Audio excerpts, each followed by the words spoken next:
নমস্কার বন্ধুরা, মায়ের রেসিপিতে তোমাদের সবাইকে স্বাগত। আগের ভিডিওতে তোমরা অনেকেই পছন্দ করেছিলে, তাই আবারও নিয়ে চলে আসলাম 10 মিনিটে মজাদার স্ন্যাক্সের আইটেম। ছোটদের টিফিনের এবারে কিন্তু কোনো ঝামেলাই রইল না। তো চলো দেখতে থাকো ব্লগটা। এখানে আমি দুটো আলু সেদ্ধ করে রেখেছিলাম এবং সেটাকে একটু ভালো করে স্ম্যাশ করে তার মধ্যে দিয়ে দিয়েছি পেঁয়াজ কুচি, লঙ্কা কুচি এবং স্বাদ মতো লবণ, একটু হলুদ, একটু ধনের গুঁড়ো আর একটু জিরের গুঁড়ো। এই যে আমি মশলাদানিটা দেখালাম, এটা আমি নিয়েছি মিশো থেকে। তোমাদের যদি লিঙ্ক লাগে তাহলে আমাকে বলবে, আমি কমেন্ট বক্সে দিয়ে দেবো।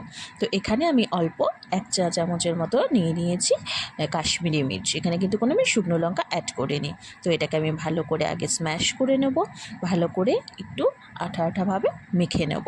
দেখো পুরটাই কিন্তু আমি ভালো করে মেখে নিয়েছি। আলুর এই পুরটা দিয়ে আজকে আমি একটা মজাদার রেসিপি বানাতে চলেছি, যেটা বাচ্চাদের খুবই প্রিয় একটা রেসিপি। তো চলো, এখানে আমি পাউরুটির একটা স্ল্যাশ নিয়েছি। সেটার ওপরে আমি আলুর যে পুরটা আছে সেটা ভালো করে লাগিয়ে নেব। তোমরা চামচ অ্যাড করতে পারো, কিন্তু আমার চামচ দিয়ে ঠিক করে হচ্ছিল না, তাই আমি হাত দিয়ে এটাকে ভালো করে লাগিয়ে নিয়েছি। তো এইভাবে আমি প্রত্যেকটা পাউরুটি স্ল্যাশের ওপরে এইভাবে লাগিয়ে নেব আলুর পুর। তো এই রেসিপিটি কিন্তু শুধু বাচ্চাদের না, বড়োদেরও খেতে খুব ভালো লাগবে। তো চলো, আমার সব কটাই বানানো হয়ে গেছে। এবারে আমি পাউরুটি স্ল্যাশগুলোকে লম্বাভাবে কেটে নিচ্ছি। আমি এখানে লম্বাভাবে কেটেছি, তোমরা এটাকে চৌকোভাবেও কাটতে পারো। তো যে যেরকম শেপ দিতে চাও দিতে পারো। এখানে আমি দুটো ডিম ফাটিয়ে রেখেছিলাম। তো এই ডিমের ফাটিয়ে রাখার মধ্যে আমি নুন, একটু হলুদ আর একটু গোলমরিচ গুঁড়ো দিয়েছি। আর এখানে বিস্কুটের যে গুঁড়ো আছে তার উপরে ভালো করে কোডিং করে নিলাম।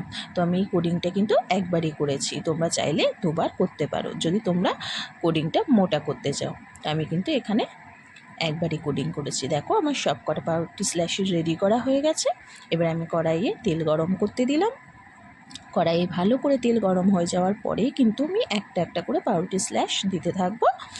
তো দেখো, ভালো করে এরকম লালচে ব্রাউন টাইপের হয়ে গেলে আমি এপিট ওপিট করে ভেজে নেব।